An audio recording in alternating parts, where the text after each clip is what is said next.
Okay, I'm back with more Autistic History and the Autism Wars. We are in 1993 and this is part 16. So at this point, we are in 1993 at the International Conference on Autism. And this is where Jim Sinclair challenged the autism as a tragedy narrative in their presentation titled Don't Mourn for Us. The conference was a joint effort between Autism Society of America and Autism Society Canada and was hosted in Toronto of that year.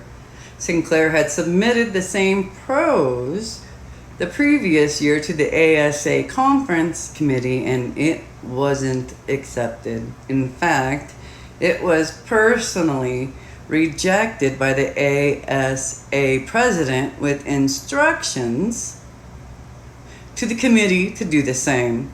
When Sinclair submitted the presentation again, this time to the international conference, it was accepted by the Canadian host and Sinclair was included as a speaker at the conference.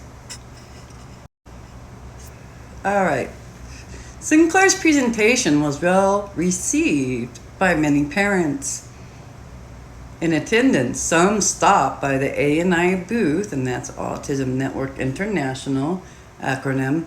Not all folks were happy with Sinclair's message. There was a segment of the NT parent autism community that were threatened by the work of Sinclair. It didn't conform to their tragedy narrative autism, and it didn't support their organization's goals. The internet was becoming more acceptable or accessible to parents, professionals, and autistics alike. And the discontent soon spread from the conference to the online forums. Some disgruntled parents spewed their vitriol at Sinclair in the form of hate mail. Ooh, bingo, another pattern point that we know so well in autistic and advocacy and activism. This is a pattern that goes back decades, all the way back here to Jim Sinclair in 93. Oh my goodness. So after the 93 conference, there was an incredible surge of autistic conversation on the parent-run autism forum. Soon autistics who hadn't attended the conference were participating in the chat as well. This spike in traffic received negative responses from many of the NT parents. They complained autistics were wasting bandwidth on topics that held no interest to them. They didn't appreciate or understand autistic humor. I love autistic humor. Ooh, but all right. And they were annoyed by the many perservations on conference details. Yeah, oh goodness, they were outsiders of this autistic subgroup in their autism community, and they didn't like it. They didn't like it at all. So autistics flamed back at them that the conversations were of interest to them. They were members of the forum too, and besides, autistics should be able to communicate with other autistics on an autistic forum, right? Nope. Every time autistics became active on the forum or didn't affirm autism was something other than a tragedy, parents would attack and lob accusations at them. The parent-run autism forum quickly became a hostile space for autistics. Sinclair refers to this post-conference online phenomenon as the Snore Wars.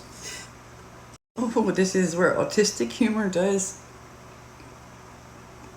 get amazing and awesome in a community online setting. I love it, but I guess the NTs didn't. So So why did Sinclair call these the Snore Wars? Guess what? I'm gonna tell you. All right, so he referred to this post-conference online phenomenon as the Snore Wars because the first complaints that started the flame wars between autistics and NTs began as playful perservations in regards to someone snoring at the conference. Yeah, totally silly, right? Whew. Well, not really, because as the aggression from parents grew more intense, the members of ANI decided it was time to create an autistic space, a safe space of their own. Many autistics left the autism community forums, and I mean specifically the NT autism community forums, and found their way over to ANI's newly created listserv. So this is like a pen pal list, but on the internet now, right? Kind of like that for those who weren't around in those days. Anyhow, it was here that autistics learned they could do more than just network.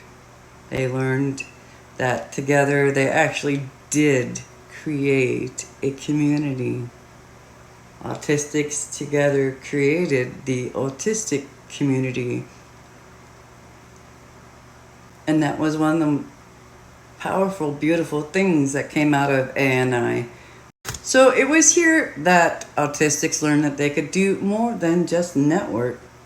Together, they actually did create a community. And ANI helped many autistics learn the important lesson of delighting in a shared autistic culture.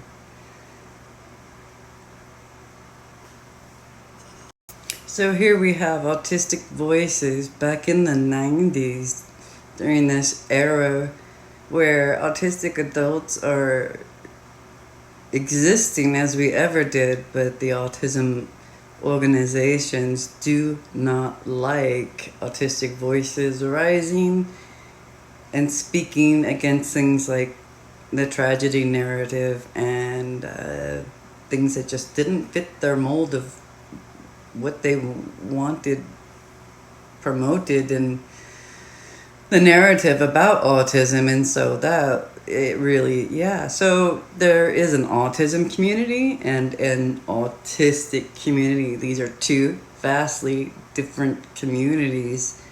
So it's very important to note how that started. Autistics were with NTs, but NTs got upset about autistics having autistic humor, autistic culture, and thoughts and ideas that did not conform to their narrative of autism.